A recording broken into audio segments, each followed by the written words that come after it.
भाई पिछले दिनों से लगातार राजधानी में आंदोलन कर रहे थे लोग, और जो जिस नौजवान डॉक्टर की मृत्यु हुई और उसके बाद उनके परिजन और तमाम साथी न्याय की मांग कर रहे थे। मुझे लगता है कि बहुत देर सरकार ने करी, बहुत पहले अगर वार्तालाप करके समाधान निकालते तो हो जाता। अब कल जाके मामले को सुलझाया गया है और कार्रवाई करी सरकार ने और परिवारजनों को संतुष्ट किया है, लेकिन ये बहुत लंबा समय लगा।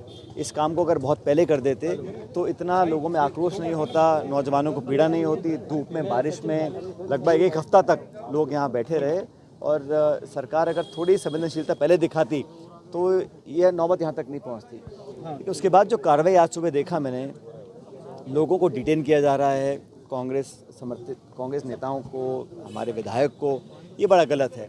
इस प्रकार द्वेषपूर्ण भावना से कोई कार्रवाई नहीं करनी चाहिए। हर जनप्रतिनिधि अगर कोई आंदोलन करता है, धरना करता है, प्रदर्शन करता है तो उसका अधिकार है, और लोकतांत्रिक व्यवस्था में हर व्यक्ति को ये संविधान छूट देता है कि अपनी बात को रखे। मुझे लगता नहीं किसी ने कोई जानबूझ के कोई कानून की अवहेलना करी होगी, लेकिन अपनी बात को रखना उनका दायित्व, उनकी जिम्मेदारी है। लेकिन पुलिस और प्रशासन, सरकार अगर विपक्ष के लोगों को टारगेट करेंगे तो मैं समझता हूँ इसके अच्छे परिणाम नहीं आएंगे, और समझाइश से, संवाद के साथ सब समस्याओं का समाधान हो सकता है। लेकिन द्वेषतापूर्ण कार्रवाई करना, बदले की भावना से लोगों को डिटेन करना, अरेस्ट करना, मुकदमे करना, मैं समझता हूँ बड़ा गलत है, और अगर ऐसा सरकार करती है तो उसका पुरजोर विरोध हम लोग करेंगे।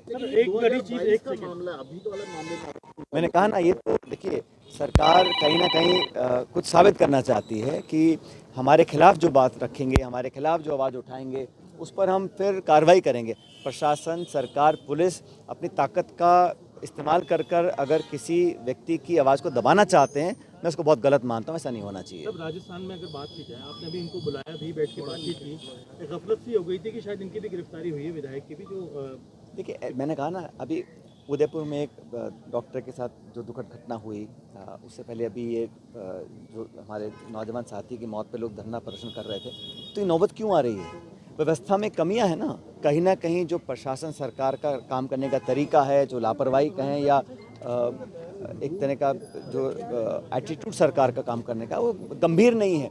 किसी की मौत हो जाना, इससे बड़ा जुर्म और क्या हो सकता है? उस पर आप संवेदनशीलता नहीं दिखा रहे हैं, कार्रवाई नहीं कर रहे हैं, लोगों से समझाइश नहीं कर रहे हैं, जो परिजनों से बात नहीं कर रहे हैं, उनको संतुष्ट करने की कोशिश नहीं कर रहे हैं, तो निश्चित रूप से लोग उग्र होंगे, आंदोलन करेंगे, अपनी बात को रखेंगे। उसके बाद फिर आप बदला निकालने की कार्रवाई करते हो, मैं इसको गलत मानता हूँ। तो चाहता हूँ कि सारे काम शांतिपूर्ण तरीके से होने चाहिए, और किसी को भी कानून तोड़ने का अधिकार नहीं है। लेकिन अपनी बात को रखना, धरना देना, प्रदर्शन करना, ये तो हर पक्ष की जिम्मेदारी है। उस जिम्मेदारी को लोग निभा रहे हैं, और अगर कोई कानून तोड़ने का काम करता है, हम उसका पक्ष नहीं ले रहे हैं। लेकिन सरकार को भी इस प्रकार की कार्रवाई कर संदेश देने की जो कोशिश कर रहे हैं, हमारे जो विरोध करेगा, और ये मैं दोनों के लिए कहता हूँ, केंद्र सरकार भी ऐसा करती है, अपनी एजेंसी का दुरुपयोग करती है, और राज्य सरकार भी कर रही है। तो उस प्रकार से लोगों को अरेस्ट करना, डिटेन करना, मुकदमे दर्ज करना, इसको मैं गलत मानता हूँ। और जानबूझ के इस मुद्दे पर सरकार ने जो मामले को लंबित रखा, उसी का परिणाम है। अगर ये काम एक हफ्ते पहले हो जाता तो नौबत ही नहीं आती।